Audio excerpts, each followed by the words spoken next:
One, two, three, come on! The sun is up, it's a beautiful day. My beginning will be as bright as the sun. Come, won't you come along? And it feels so bright, it's like luck is raining on me. Visiting my garden is one of my normal routine here in my backyard.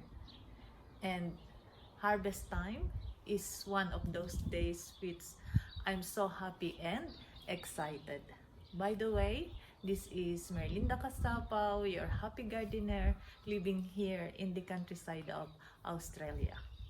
For today's vlog, we will harvest some radish. I think they are ready. I visited them last time and I saw some white radish coming out. So, let us harvest some radish. The radish are over there.